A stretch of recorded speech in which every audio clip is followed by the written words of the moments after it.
Hey everyone, welcome back to another episode of the Wandering Road Podcast. I'm your host, Chris, along with the prodigal son, Dean. He is back from his vacation. And joining us for today's show is the host of Paratalk, Mr. Reeves. Welcome back, sir. Hello, gentlemen. It's been a while. I think it's been half a year, something like that. Something Jeez, like has it that. really been that long? Oh my I god! don't know. I can't remember. It's all very vague. I actually remember a lot of your stories from last time. They're coming back to me, and I think you told some of the best stories, especially that one that was like the dream about being burgled and then having it pan out or whatever. That was terrifying. But yeah, man. By the way, Chris, thanks for saying prodigal son. I think that's a little bit more than I deserve, but I am back from Japan. 3 weeks. It was a great trip. Have you guys ever been to Japan? Actually, no, but I No. would like to go. You too. It's I like the culture. All right, and I Yeah. like how when you look at Japan, it just seems very pleasant and very clean and very Yes. respectful. You know. Yep. I'd like It to is go. Yeah, insanely clean. and It's loads of and video there's so games. many places. Yeah, and there's so many places to go to. Like if you want nightlife and delicious restaurants, you just hit up like Tokyo or Okinawa or not Okinawa, Osaka. But if you want like a slower pace, a little bit more mellow vibe, you go to Kobe or Kyoto. And it's just like there's places like that all around. You just hop on the bullet train a couple hours away, and you're like basically in a new world. So it's awesome. Well, the thing is, as you know, I'm a bit of a video game nerd, and I always when video games, Japan, that kind of thing.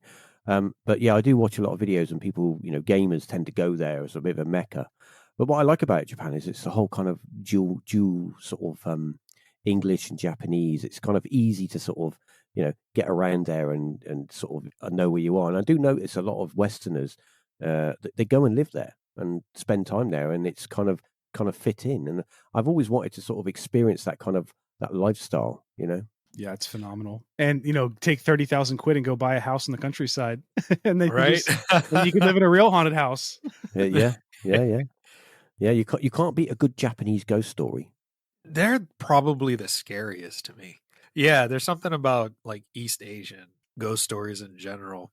One of our friends, Dean, was house hunting in Japan, and one of them that he was looking at, like when you go to them, they have to disclose like if someone died there, or like Yeah, there's signs that like if you see like a Shinto like shrine or talisman or something like that, that's kind of like a dead giveaway to not yeah, purchase that home. So there's so many abandoned homes out there that are really cheap, but the likelihood of them being haunted is probably high. Either that or people don't like the location.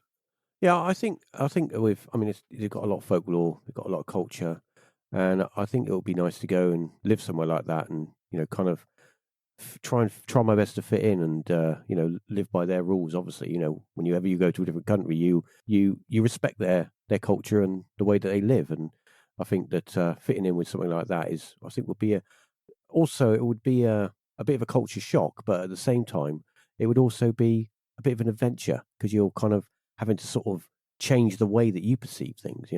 Also, I'm into retro video games too, so it would be awesome to go to some of the stores and shops and see. dude, you can lose so much pocket change just going to one Oh of those my God. arcades. Okay. Here, let me hold on a sec. I got to show you guys something real quick. And while we wait, I collect little statues and stuff of like Yeah. Dragon Ball and shit. Yeah. And he was showing me like the prices of some of the ones that I have. And I compared it to what I paid here. It's like a $20-$30 Oh, US dollar yeah. difference. Yes.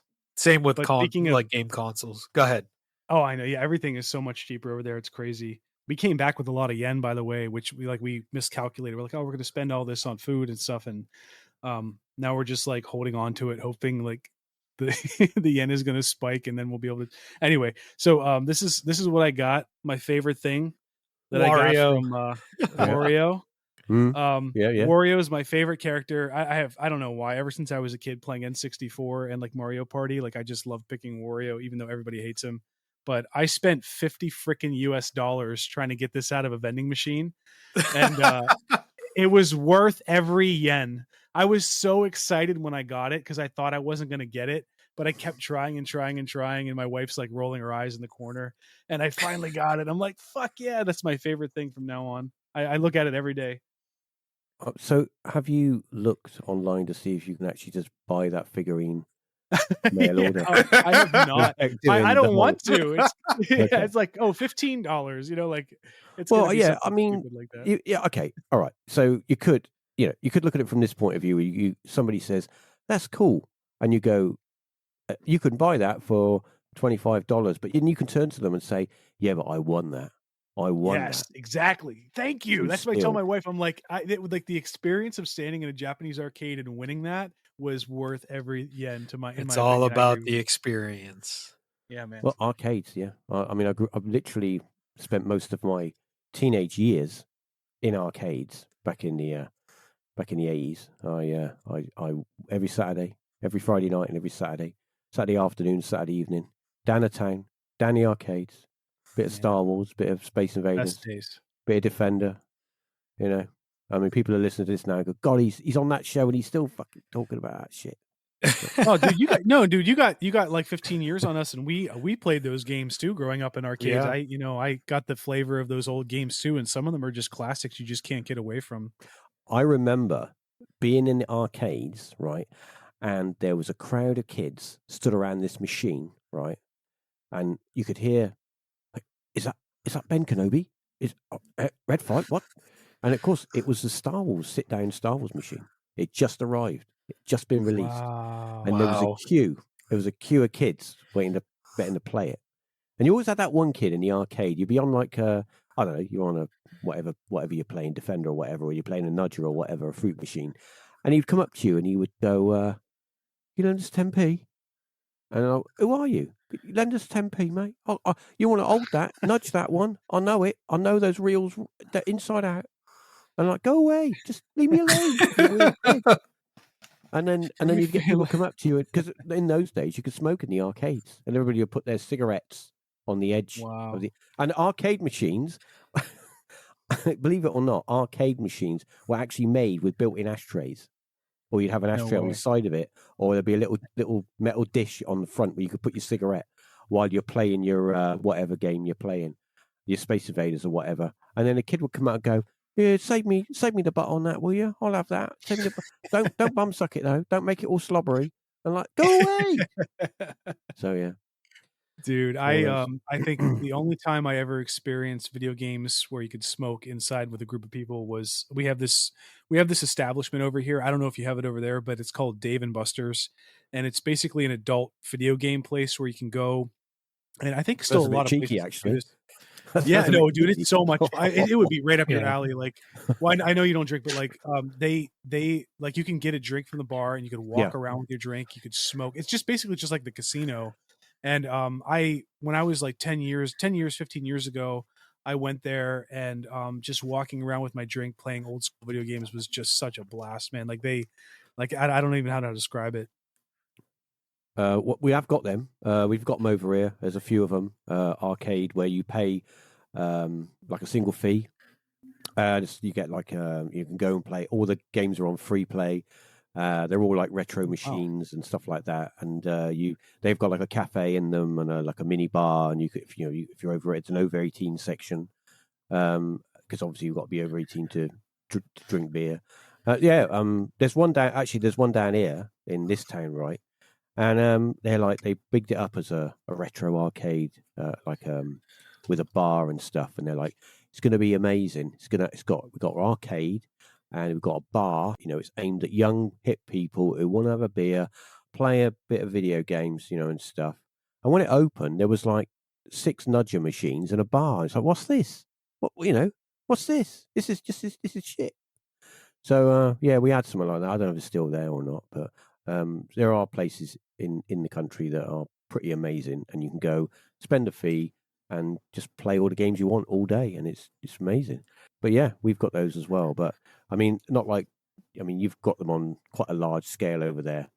Do you remember? I just sent Chris a message about this, but I'll ask you too. Like, so do you remember, Reeves? There was a video game. I can't remember the name of it, but it was an old arcade game that supposedly like murdered kids. Like it had some kind of supernatural power because there were like real cases of kids.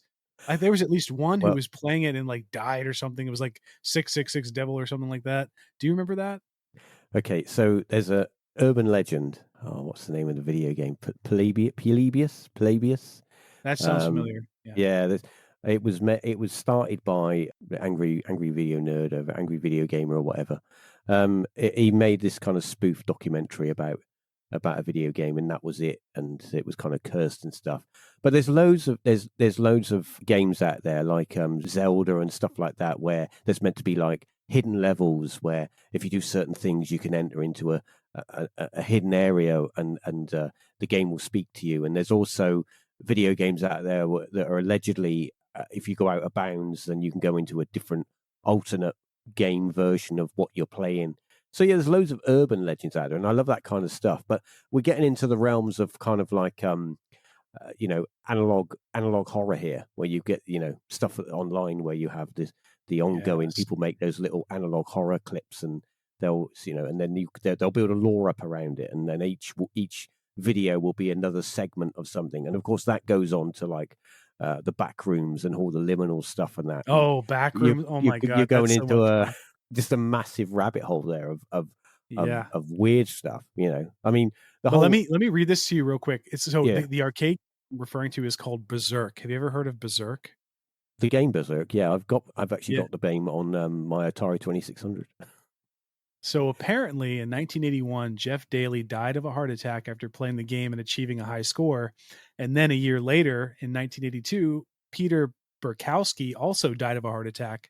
Two young kids, never had any health issues apparently, also died after playing Berserk and getting a new high score. Mark Allen, the deputy coroner, stated like the autopsy found scar tissue on Burkowski's heart. And so there might have been some kind of like past issues or some kind of stress related hormone like brought on by the game, but then like you said, they kind of evolved into this this lore or urban legend about how this game could kill kids. And I don't know, like what's your take on Berserk? Like, do you remember much about it?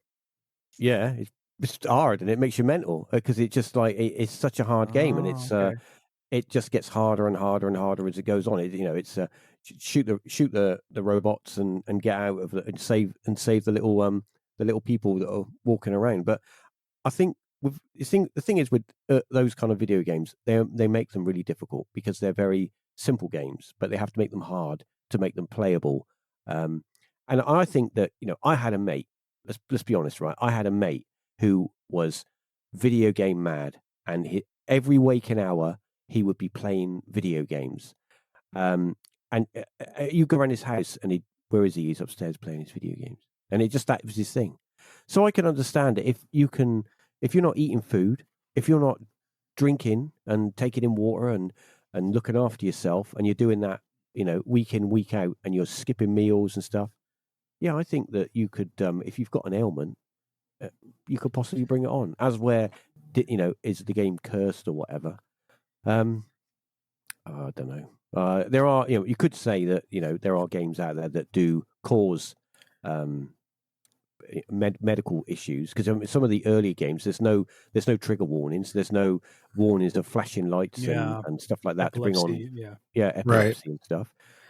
So yeah, I mean, it is completely possible somebody could have a fit and bang their head and pass away, and then all of a sudden there's this, oh yeah, the game killed them, they were playing it, and then suddenly they were like, and then then they were a ghost, and now they haunt the game. So yeah. When you was at school, right?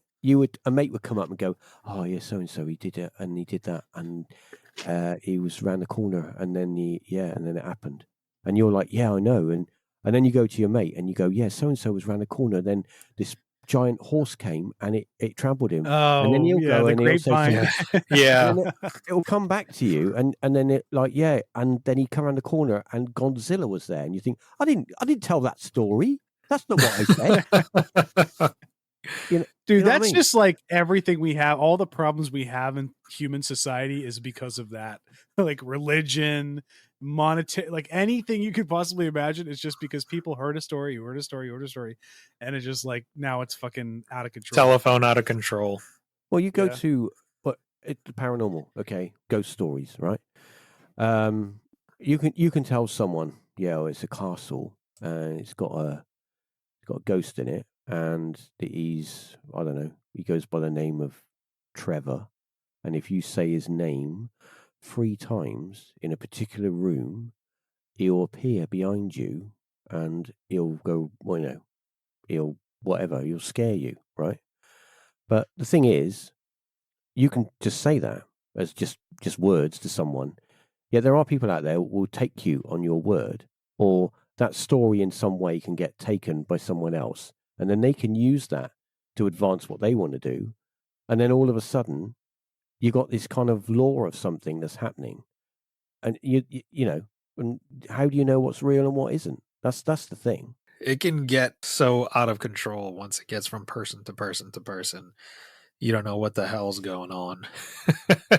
Well, I mean, in general, the paranormal. If you read a lot about stuff that goes on and cases and stuff, there are some really wacky cases out there where Yep. people have experienced stuff, and you think to yourself, well, maybe, the thing I try to do is I try to put myself in the position of the person who's having the experience. And then I think to myself, okay, if that happened to me, what would I first think? Well, the first thing I would think is, how did that happen? Am I imagining it? Is there something that were possibly influencing me to have that experience? Or am I sort of disconnected from it? Is it something that's happening that is not caused by me, but it's an external event? you know so the thing is, it's like with those kind of things, if someone tells you something and you just go, yeah, I believe you. I think you can't in these days, well, with AI and stuff. You look at some of the stuff on social media and some of the paranormal stuff, and you're like thinking, wow, that looks genuine because it looks genuine. Well, yeah, because somebody prompted it in AI to make it look like that, to make it look genuine. And that's really difficult now to sort of look at what's real and what isn't real. The issue with AI and the paranormal is that when you go into the paranormal, it's already 50-50 with regards to the credibility of what you're trying to research or whatever experience someone's talking about. And it'll come to a point where you're trying, like we're having this show today, we're talking about, paranormal and all that stuff, where someone will just use AI as an excuse. No, that's not real. That's AI. That's not a real experience. That's AI. Yeah, I don't care true, what you saw. true. It's I artificial mean, intelligence. You made it up. yeah, that's a really sort of a sad side of things. People can just be so flippant and go, no, that's not real because AI could have done it. Therefore, it's not real. And yet, the person that has had the experience can be completely genuine, can be telling the truth. Yet, that experience that they get through, let's be honest, social media is pretty toxic. And you get these groups of people that pick on an individual, and they're like, I'm done with this. I don't want. I'm not going to, and if they ever have an experience again, and it might be an amazing experience, and it would benefit people from hearing it, they might not say anything. They go, nah, I'm not going to get involved because of the experience they've had previously. So yeah, it's very difficult unless you are only speaking to people that you can trust 100%, and that know that you're not going to lie, or you're going to tell something to the best of your ability. It gets difficult. And that's why I think the paranormal in general at the moment is kind of very, very fragmented. You've got small pockets of people that seem to do the whole ghost stuff together. And then you've got another group and another group, but those groups never seem to sort of network with each other. And if they do, it always ends up in somebody, some sort of battlefield or some sort of war. So yeah, sad, really. No, it definitely is. And I can definitely say that, I've reached out to other people that are in the same paranormal space talking about ghost stories and stuff. And they just either ignore you or kind of give you the middle finger. And it's like, why is it so clicky? Like, what are we, It children is, yeah. here? Like, No, like, what are we doing? it is very clicky. I mean, when I come back to doing Paratalk, round two on my own, I kind of decided that I was going to invite anyone had a story. If anybody was a podcaster or whatever they were doing, a ghost hunter or an investigator, I would have them on an episode, and I would just listen to what they've got to say. And I wouldn't say I'm here to judge you or anything like that. I would just like, tell me your story and tell me what your thoughts on the paranormal or whatever it might be, UFOs or Bigfoot or whatever. And then I just like draw a conclusion from what they're saying and think, oh, interesting, But yeah, there's a lot of people that, not a lot, but there are people, let's just say that I've already made up their mind. And they're like, no, I've already made up mine and nothing you can say will change it. And that's kind of I think it's going about it the wrong way. I mean, everybody can do what they want, do what you want. But end of the day, I think that if you want to move forward, you kind of get together and work together. Makes you sort of move forward a bit, I think one of the hardest things about growing up and being a human in general is, as you get older, if you try to remain wise, you try to remain tied into the general operating nature of the universe or whatever. We're all reasonable guys sitting here talking, right? We're going to listen to everybody that's talking to us, and we're going to take it with a grain of salt, but we're also going to try to weigh it and see if there's anything of value. But like you were saying, Reeves, there are people who have just already made up their mind. Here's the sad thing. The sad thing to me is that you can only go after those people in so many ways to actually make a dent in change for their point of view or like how they're viewing things. If you go at them too hard, even if you try to, like, nowadays we see, like, if you present some kind of empirical hard evidence and be like, just look at the fucking, like, just look at this. It's like, it's peer reviewed, it's statistically based. But if you come at them like that, like, it's kind of like it's self imploding in a way. So you almost have to have like a finesse. And like I was saying in the beginning, like, that's what's so fucking hard about being a human as you get older is you want to share this progress with the rest of humanity. You don't want, like, it's not about being right. It's about making it better for as many people as possible. Like, not everybody can have a ray of sunshine every day, but we could at least do better than we're doing now. Right. So it's like, how do you approach that? And if you pivot back to the world of like the paranormal, you kind of see signs of that. It's like, well, we're just trying to get after the truth, right? Like, sure, we want to make money. We want to have fun. We want to find out the truth. But at the end of the day, like, is that what really matters to you? Or do you just want to have these clicks where you're trying to make a buck and then there's something weird about it where it just seems to me that the people who are the schemiest, like the dirtiest, rise to the top faster because they're willing to circumvent and like ignore the true value of what we're getting after as a type of like a people or whatever. And they're just like, I just want to make a buck. I just want to fucking, be the star. And that's what takes over their life. I don't know. Do you guys have experiences working with people like that? Yeah, I'm kidding. Fuck you, man. Fuck you. I am so open and nice and kind and patient. I haven't had direct experience, but I understand where you're coming from, and I think to pick up on what you just said just now, when you get older, and I'm halfway there. I'm halfway in the race at the moment. You know what I mean? I'm in my mid-50s, so But you kind of you meet enough people, and you start to sort of realize and start to figure things out quite quickly because you've got that kind of previous experience of dealing with fools or whatever, and you kind of learn from it. You get burnt a few times, and the way I look at things is that you just have to do what you want to do, and if you've got a particular interest, or whether it be ghosts or cryptids or whatever, go and learn what you want to learn, and don't let anyone say, "Oh, you don't want to be reading on that because it's a lot of old chuff." But don't worry about that. Just do your own thing. But I understand where you're coming from, where there are people out there which will use you and step over you to gain more notoriety. They want to, for example, I'm going to create a scenario out of nothing as a hypothetical theory here, where you have two podcasters, and one podcaster is someone who is very organic and just likes talking about the paranormal, right?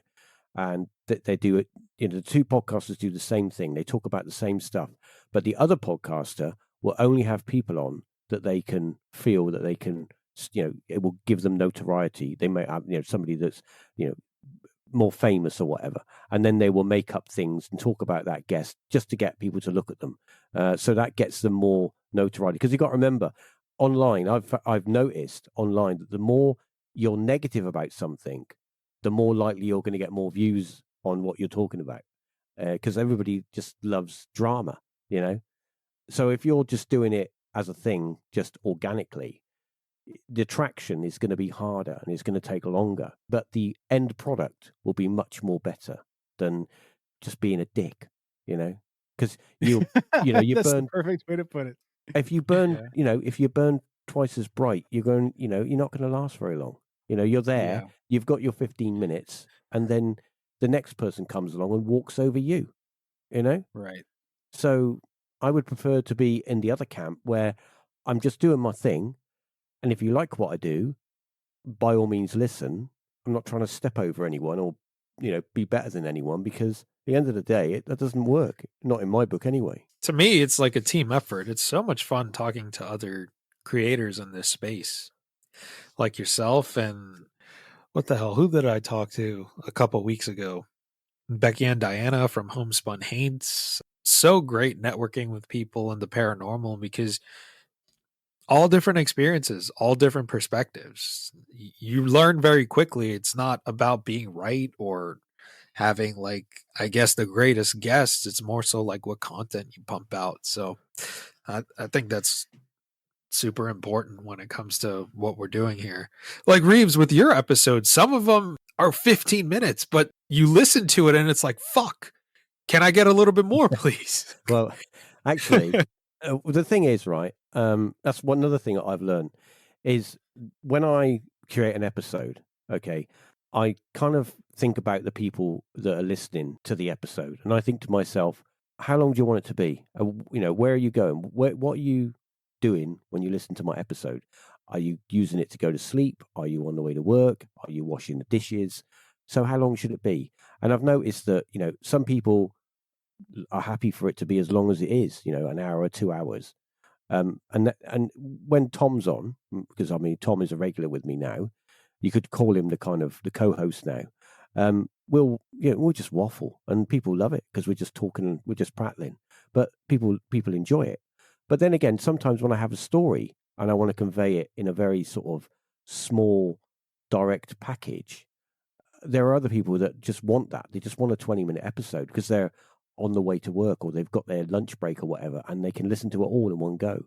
Because there's no point talking about stuff for 2.5 hours and you're talking about the same thing twice, but you're just saying it differently. I don't see the point of that, But if you're talking about a particular topic, for example, I did an episode a while back, third man syndrome. I think you covered it as well. Yeah, we which did. is weird. That's something else I'm Yeah. going to pick up on in a second as well. That's uncanny, because that's very uncanny. But anyway, I had all my notes and I thought, well, what I could do here is I could do like 45-minute episode on this and do a real deep dive. And then I thought, but does anybody want that? Or do they just want a little story? Do they just want to hear a few cases and a few thoughts and stuff? And I thought, well, I'll do that.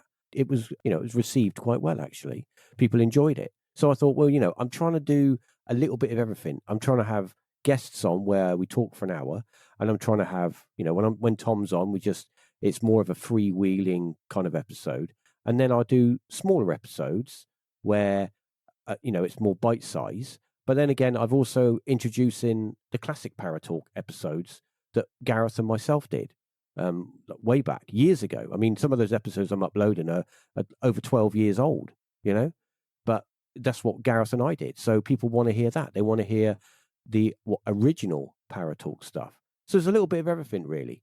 But going back to just picking up on the episode, isn't it weird that when you come up with an episode, right, you've most probably had this as well. Now, the reason that I decided to cover third man syndrome, because I was reading, I had my Kindle, I was doing a bit of reading, and there was a little piece on there about, people having experiences and feeling that there's somebody else with them. So there was a few cases of third man syndrome. And I thought that would make a really good episode if I can get like 4 or 5 cases together, and I'll put it together and put it up and people will enjoy it, hopefully.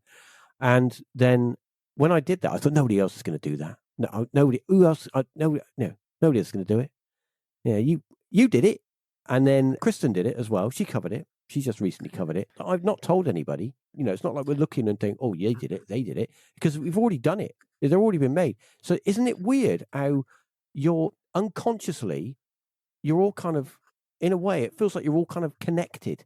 It just this Right. weird kind of symbiotic kind of weirdness. Yeah. Yeah. What blows my mind the most is we're all sitting here, 3 separate human beings. We're talking about this concept that we don't understand. We don't have any basis for explaining it away other than theory. Yet we experience it, right? So it's like it's like we all saw the color blue, but we've never seen blue before, and we don't know how to fucking talk about it because we only know like all the other colors. Like there's no blue in our lives. So I experience this so frequently to the point where sometimes I just look up at the sky and I'm like, really? You know what I mean? Like as I get older, I don't know about you guys, but as I get older, it seems like the frequency of the things that don't seem likely are they just come about more often than they did when I was younger. I guess you could argue the scholar side of that is like, well, maybe you're just becoming more aware, you're getting older, you have more knowledge, you have more understanding, so you're catching these things more often. But man, I'm telling you, there are just some times where things happen in our lives. My favorite is like, I can't tell you how many times this has happened to me. Please share if this happened to you. But you think about something in your head, you don't even say it out loud. You just think about like an old show or an old song, and in your head, that you have not thought about that consciously in like over a year or longer. And then you're going through your feed and then just suddenly it pops up. You haven't seen it. Like you've never seen it before. It's brand new in that feed, but you haven't thought about that thing. And then it just reminds you, oh yeah, shit. Like I did think about this the other day. Like, what do you think that is? Like, what do you think is really going on? I'll just say really quickly, that happens to me frequently. I'll think of a song and then I'll turn on my radio and there it is. And it Yep. picks up from the same spot that The like exact same was spot. the spot that was in my head. Really quickly, so my first job out of high school ever was at this sporting goods store called Dick's. And they had, at the time I was working there, they had XM satellite radio or something like that. And they played the same goddamn 20 songs over and over again in the same order. And I would work obviously like, 8-9 hour days or whatever. And I'll never forget one day I walked in the morning to check in for my job, walk through the front door. I'm singing this song in my head. And as soon as the audio hits me in the store, I'm singing the audio at the exact same point, the exact same song that's playing in my head. I'm not sitting in my car. I'm not, thinking the night before, like, oh, well, if I calculate properly, my brain can know exactly when that song is going to play when I walk in at 8:03 in the morning. Of course, I'm not thinking that, but something about the subconscious coming to the conscious. I just happen to be singing the exact same part of the song in my head that's playing in the store as I walk through the front door. And that was really the first time in my life, I think, that just like the universe throat punched me. It's like, like, what is happening? Tom and I recently did an episode on perception, on how, we can be tricked into maybe believing things that might not have happened or have happened, and we interpret them in whatever way that might be. I kind of connect with what you're saying regarding those events that you had, because I've experienced a number of those events. Mainly not so much now when it comes to the telephone, but when I had an analog telephone, that was kind of my main way of communicating with people. This is a little bit before mobile phones became what they are now, the norm. Most people don't even have landlines anymore. They just have a mobile phone and that's it. But this is like 10 years ago. Now, when I had an analog phone, and there's other people listening to this that are going to be laughing because they've most probably experienced this as well. I would sometimes, not always, but the phone would ring, and the person that was in my head or I was thinking about moments before that phone rings is the person calling on the phone. And I'm like, many times I've had that happen where, my mate would be ringing me, and not because we hadn't arranged him to ring or anything like that. It's just I might be just watching TV, and I'd think, oh, I wonder what Nick's up to, or whatever. I better give him a call, And then suddenly, ring, ring. Oh, hello, mate. All right. And it's like, that was a bit weird because I just thought of you. And then I don't get that so much now, obviously, because I don't use the landline that much. But I tell you what I do get is private messaging on the phone, where somebody will pop into your head that you suddenly think about, and then suddenly blip, there's a message from them on your phone, and it's literally seconds after you've been thinking about them. So yeah, I mean, there is a theory out there that we are in some way all connected to a global consciousness, and that we can pull down from that at certain times when our minds are, not got all the stuff going on throughout the day that we have going on. So when we're in a restful time and we're chilling, at home, just watching telly, that you are able to connect to this, to this global, whatever it might be, call it a global consciousness or whatever. But yeah, and then suddenly, you are in a way, your mind then is omnipresent. You're able to sort of, pick up on this stuff. But I don't know. I mean, I'm completely open minded to it, but I do think there's something to it. I mean, they proved it. Well, kind of proved it. They've done experiments with animals where the owners can be miles away, literally miles away, and they can be making their way home, and the dog, or usually dogs, because they're one of the most common pets. They start getting ready, sitting by the door, ready, waiting for their owner to come home and to greet them. And yet the owner is maybe 2 or 3 miles away. Now I know dogs hearing and smelling and that is pretty amazing, but is it amazing that they can hear them from 3 miles away? I don't think so. So there's something there. There's some sort of connection that maybe that we haven't picked up on, or we haven't sort of discovered yet. Because I mean, obviously, we can be a little bit let's put it, we can be a little bit sort of like we think we know it all, and we really don't. I mean, when it comes to the paranormal and this sort of stuff, I think we've only like basically scratched the surface. I don't think we've got that far into it. And yeah, well, that's my thoughts anyway. Like what you said, with how things get connected like that, with the whole, you think about someone back in the day and then boom, your telephone rings. I think there's something to it where if your mind is, I don't want to say like in a relaxed state, but in a state where you're not really worried about work. You're not thinking about, oh, I got to go to work at this. I got to go shopping here. I got to go get this. I got to go let the dog out. I got to do this. You're just there. And it's like, I wonder what this person's doing. And then boom, your phone rings. I think there's something to that. You mentioned this global consciousness that we're all connected to. I think with regarding to like a global consciousness, I personally think that manifestation is a real thing.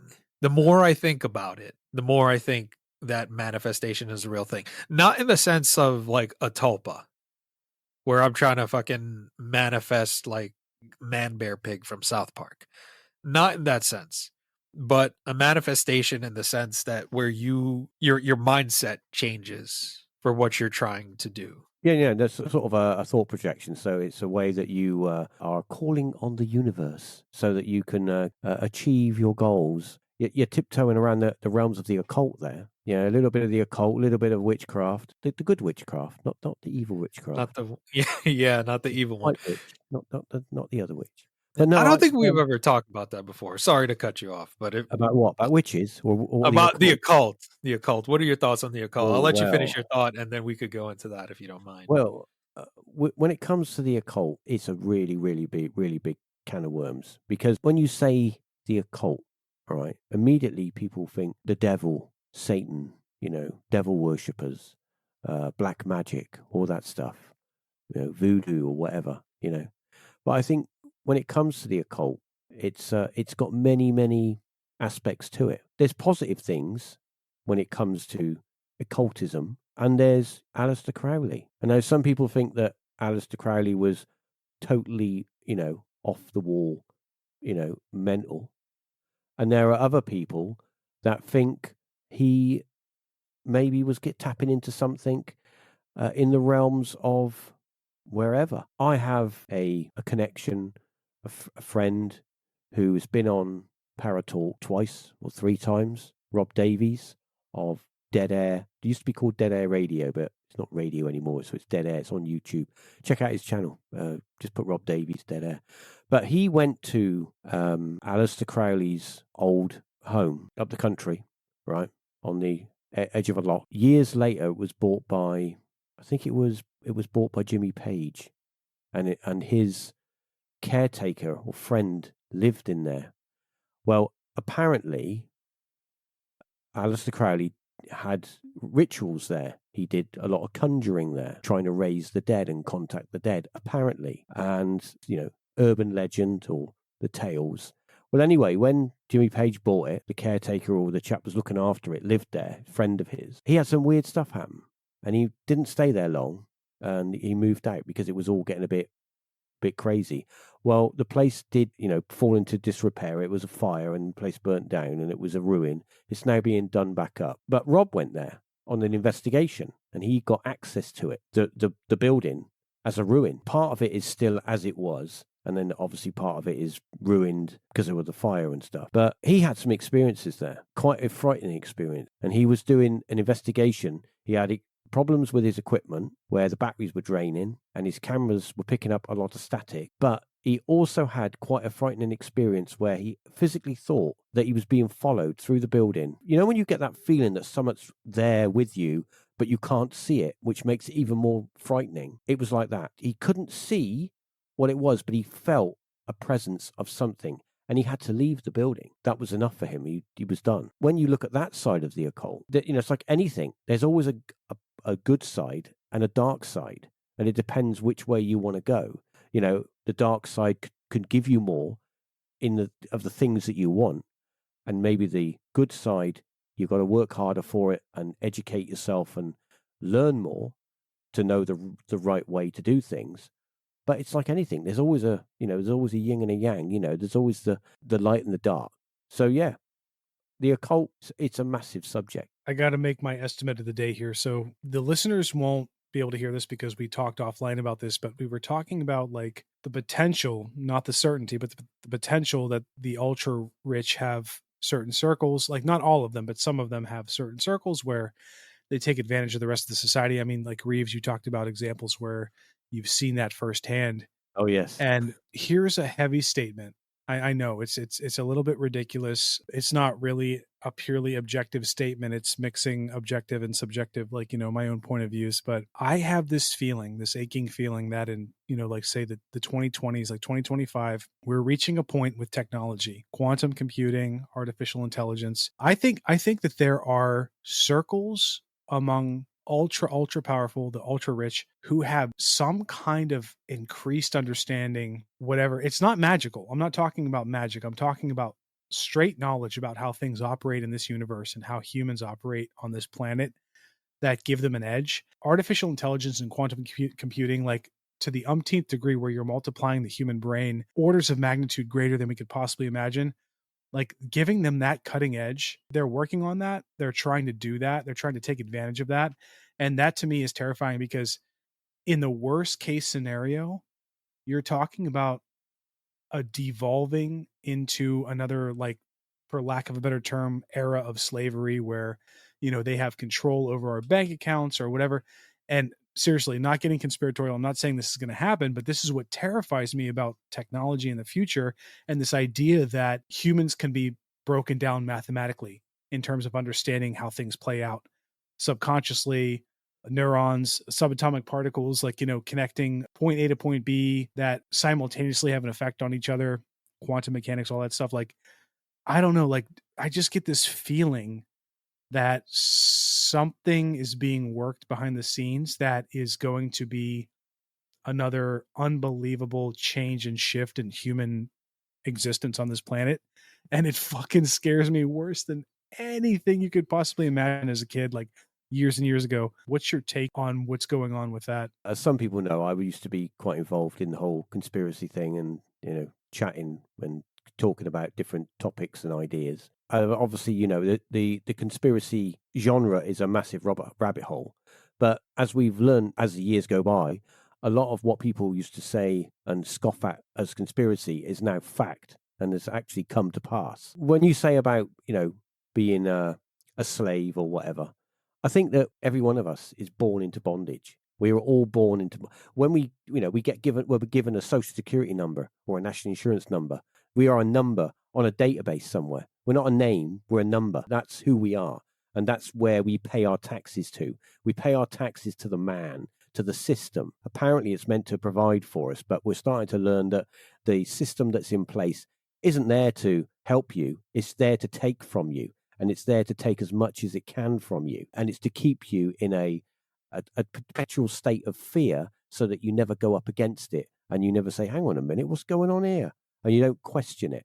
So the problem is that we also are a little bit guilty of keeping ourselves in that bubble, because at the end of the day, but there are still a lot of people out there that just partake in the mainstream media. They sit and they read the news and they all think to themselves, hey, I've got an opinion. No one's going to tell me what to do. No one's going to tell me what to think. Well, actually, they are, because they're being telling you what to think, because you're sat there listening to what they're telling Yeah. you, parroting what you've just seen. You're not going and looking at your news from other places and other sources and coming to, different conclusions. You're just going one way. So, yeah, I think with the rise of AI and the way that it's being used, it will be, and it is being implemented right now. It's being implemented online. If you look at, we talked about social media and the paranormal and stuff. Well, if you look at social media as a whole, I think we could actually talk about the aspect of dead internet theory, where, 80% of what's out there on the internet is not real. It's AI, it's chatbots, it's stuff that's been made simply to control you and to make you think a particular way. There's that small 20% out there that is real people, but most of what's out there is not real. It's not the internet that it was 20 years ago, where it was the Wild West and you could go out and do whatever you wanted to do on the internet when it comes to, talking to anyone, not being censored, not being controlled. Now you've got to get to a point where you have to think, oh, hang on a minute, should I write that? Oh, should I write that? Am I going to offend anyone? It's getting stupid. And then we're getting to a point now with AI, it's going to be more and more, all it's going to do is going to control you. It's going to control what you do, what you say, where you go, and what you think. There's literal propaganda bots out there. Like, you will post All something. social media. Yeah, all social media. All social media. You will post something. It could just be your opinion on like some sort of pop culture thing, paranormal, whatever the fuck you want. And you'll have some response that's there to trigger some type of response. Yeah. From you or other people. Yeah, they want to black pill you. So they want you to basically, whatever you post, it can be as generic as possible. It can be as positive as possible, and you'll always get those comments which are completely negative, which kind of want to twist the narrative so it turns it into an argument. So it takes your words and it makes you like seem like you said something that was meant in a different way. And it's basically they want other people to get angry and start typing and maybe there's a monster out there, an internet monster that feeds on anger and negativity, and maybe that's why it's creating all this negativity. Or, like I said earlier, maybe social media is engineering its algorithms to do this because it knows that if it's negative, it will keep you on the platform for longer. And the longer you're on their platform, the longer you're going to be looking at their adverts. There was a Netflix documentary, it had to have been like 4 or 5 years ago, about Google and its algorithms. I don't know if you guys have ever seen it. And basically they did research and found that like social media, when they post on social media and they get the positive interactions that they want, it's akin to a drug addiction. Yeah.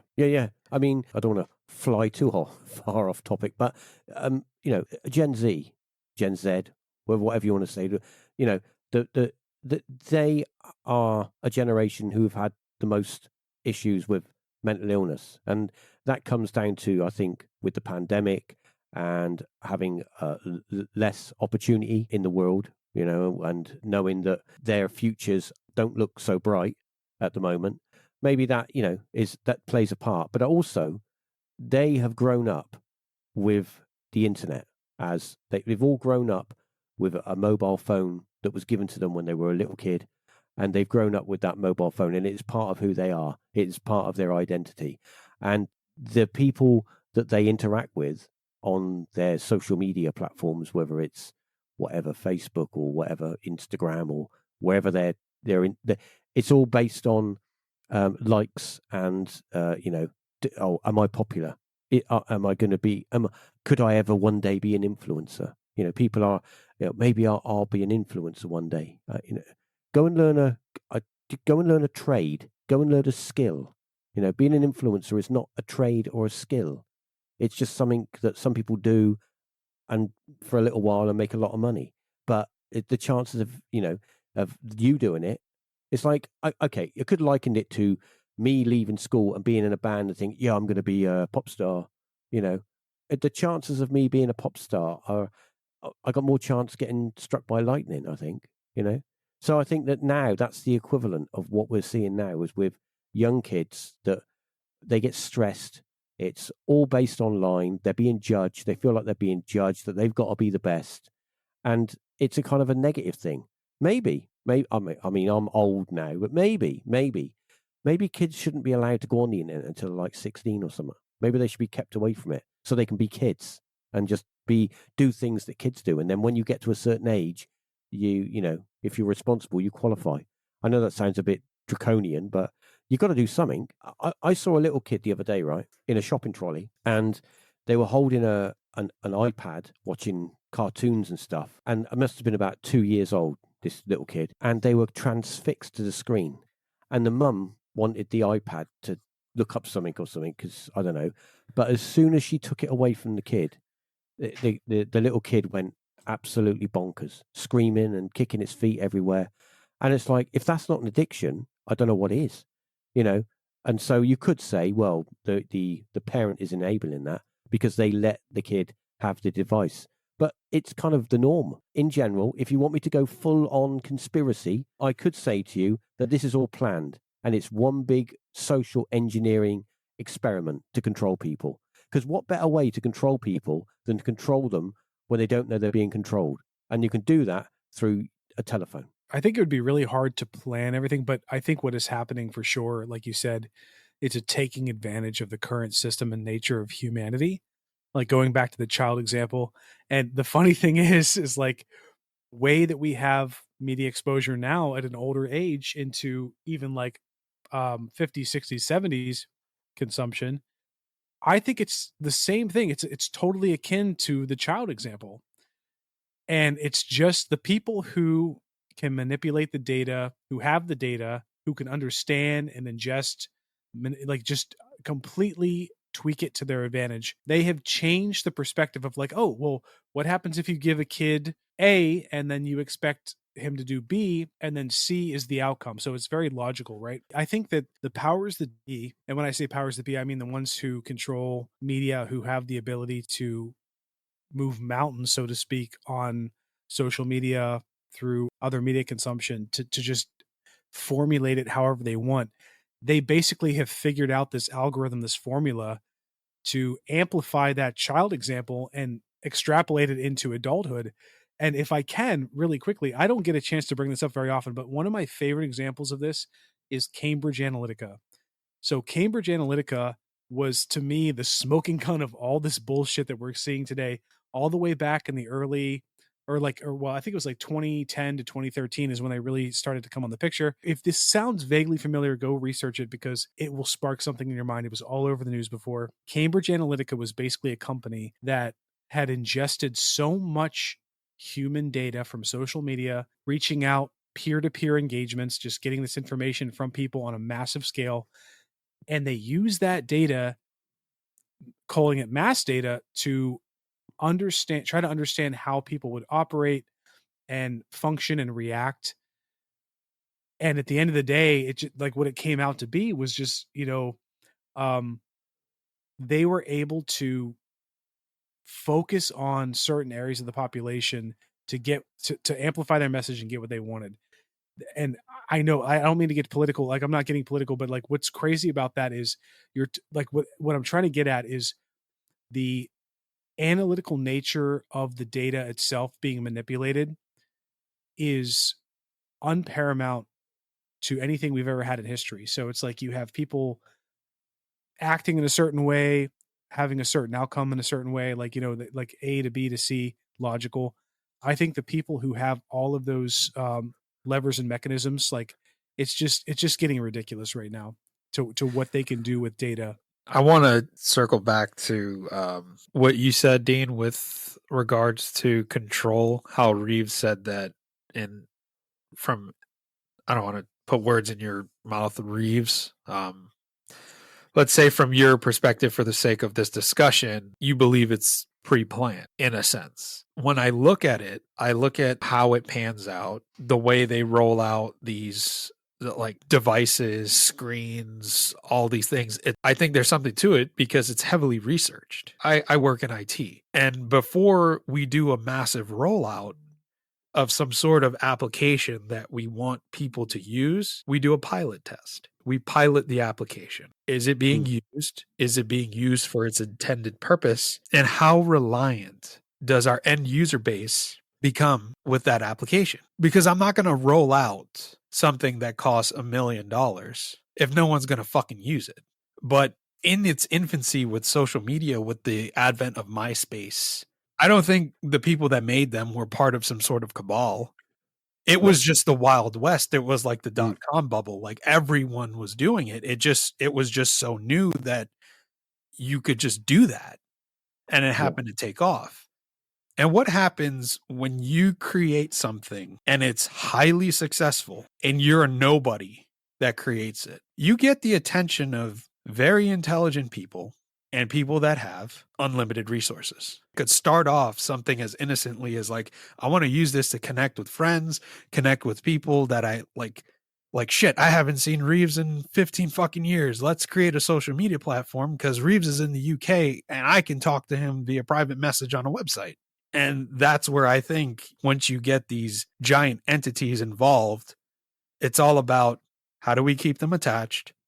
How do we keep making money off of this? Well, yeah. I think I don't think there's I mean, I don't know if there's a secret society, temple somewhere where people are in capes and chanting to keep everyone attached to the ills of social media. But I do think that those in charge are they're ideologues. They're the kind of people that have a certain mindset and a certain set of beliefs, and they don't think they're doing anything wrong. They just think they're doing the right thing. They're to them they're doing the right thing, but maybe they're not doing the right thing. Maybe they're just going about it differently. But the fact is that with social media, and when it comes to everything, the paranormal, the UFOs, all that stuff, it's getting to a point now where you just don't know what's being served to you by this algorithm that's giving you stuff, because it's looking at what you're doing, it's looking at what you look at, it's looking at your cookies and everything, and it's saying, oh, you need this. There's someone behind there programming that. A little bit down the road, it'll get to a point where that algorithm will, in some way, be able to go off and do its own thing and think, no, I don't need anyone. I don't need any humans telling me what to do now, because I know how to do it. I'll tell you what you need to be looking at. And then we get to a point where let's take the paranormal for an example. When you go to see a video, a paranormal video or a paranormal photo, you start to think, is that real or is that AI? I mean, at the moment, we can kind of tell if something's AI because it's not perfect, but we're getting there. And it's getting to a point, maybe in another year or two, you're going to be getting videos that you're just not going to know. And that is when people can start to get manipulated, because stuff is going to come out, and people who are in the position of influence, in the paranormal field, and they're going to take stuff on and go, hey, yeah, look at this video, it's of so-and-so or whatever.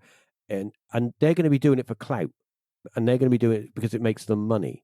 But they could be promoting stuff that's not even real. And then meanwhile, you have like potentially real world of the paranormal that's just popping off in the background. I imagine like if you have evil spirits or something, they're like loving this right now because they have so much top cover It's like, oh, I can fucking go out now and show myself in public because someone's just going to explain it away as AI. And it's just like, but I totally agree with you. Like AI is getting out of control. And I think someday, very soon, you're going to see something massively shocking that sways a subsect or a large sect of some kind of population that is going to desire political action or some kind of physical action to answer that false narrative. 20 years ago, we just fucking had the new internet. Like we just had the internet. Can we just take a Well, pause? Can I this shit happen remember like 100 years from now? I remember the first few days of me getting internet access, and I remember sending off, going into a computer magazine. I had a PC, but it wasn't connected to the internet. It was just basically to play Doom on. And I opened the magazine, and a mate said, "You got to get on the internet. You got to get on the internet, mate. Get a modem. You need this one. It's really fast. It's like it was really slow, but it's fast for then." And I bought this modem. It cost me like nearly £100. And I got this modem, and I went and got a CompuServe account because it was all everything back then had a gateway. You had to sign into a gateway, and then they gave you their version of the internet. And then I realized, hang on a minute, I can actually close that and open up a browser. I can open up Netscape, Navigator, and look at the real internet. And that's when my journey really started. But I found news groups. And when I found news groups, I was lost because it was just so much information. And back in those days, when you would have an article, like, for example, somebody would post the Dulce papers, the alien war, or whatever you want to call it. So that came in 16 different parts, and you had to download all of those parts and then put them all back together. And then you'd have a document, and then you could open that document and read it. But it was an exercise to do it because you couldn't just sit on the internet for hours and hours and hours because it was costing money. So yeah, the original internet was like you had to go out there and find stuff, and there was no corporations or nothing like that. No one was selling anything. It was people were putting it on there and building websites because they wanted to put their word out there, or and of course there were some great ghost sites. I mean, some of them you can still see now with the Internet Archive, but yeah, it's totally different now. Everything now is, you always feel now that you're being, in some way, you're being sold something, or somebody's trying to sell you something. That's kind of a little bit sad the way it's gone now, but back then it was a completely different kettle of fish. I remember I had an AOL account. My cousin had a CompuServe account. Yeah, had to use Netscape, all these different gateways. Yeah, and then you go online and you hear the dial-up tone, and that's it. Yeah. Your mom tries to pick up the phone. Here's a busy signal, and you get in trouble. This is so nerdy, but like I just saw a TikTok video recently that explained how that old dial-up sound worked. And Reeves, you probably already know all about it, but like if you're listening to this and you don't know, like if you're familiar with the dial-up tone of the 90s or 2000s to get online, it's actually kind of like crazy that like those beeps and boops and sounds, they actually had a mechanism and a purpose. And it's like, the first sound is to establish a background noise, and then the second sound is to establish a connection, like a ping, and then so on and so forth. And like every single stage had a purpose to get you connected to the internet, as opposed to fiber optics now or whatever. And it's just like, that's actually kind of interesting, like how brilliant that is to operate over a landline. But sorry, I'm digressing. I just think that's like nerdy awesome. Yeah. No, you would get if your mum, like Chris said, if your mum or somebody in the house would pick up the phone, sometimes that would kick you off the internet because it would create noise on the line, and you would lose your connection. It would just it would hang because it didn't resync. It would just hang, and you have to dial up again. Or over here, because of a lot of our phone lines are, well, they're not old, but they're they're a little bit old. And a lot of it's been modernized now. But if you lived in like a village in the middle of nowhere, you might get a noisy phone line. So you'd have a lot of static on the line. And obviously that would affect your connection. So sometimes your connection would work one day, and then the next day it wouldn't work properly. It depended on how much noise there is on the line. You could get, they brought out this idea, they got noise filters and stuff. And then of course, when broadband came along, and they still used the phone line, but they used a different part of the phone line. Complete game changer. I remember the first day that I got my super fast broadband, it was 1.2 megabits per second. 1.2 megabits. And to me, blazing fast. Yeah, blazing. Seeing a picture go, wow, JPEG coming down like that, amazing. But yeah, and I was able to listen to. That's how I got into podcasts. When I had broadband, of course, I had a radio to the world then, and of course, Jim Harold's Paranormal Podcast and Lou Gentili and all those people. I used to listen to all of those. That was great. The good old days. Yeah. So Reeves, I got one last question / topic for you today. Yep. So a couple of episodes ago, I interviewed the host of a Devil Within podcast. His name is Brandon Morgan. Right. Really Yep. awesome guy. Yep. And we were talking about the 80s and the Satanic Panic.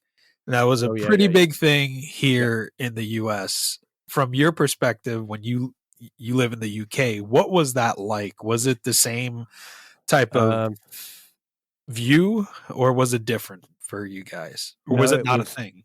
Yeah, no, it was a thing. I was only back then. I was a wee lad growing up, but I was aware of what was going on. It was all based around heavy metal, mainly kind of the Black Sabbath, Ozzy Osbourne, that kind of stuff. But also, just if you were into heavy metal, then you were obviously into the devil and stuff like that.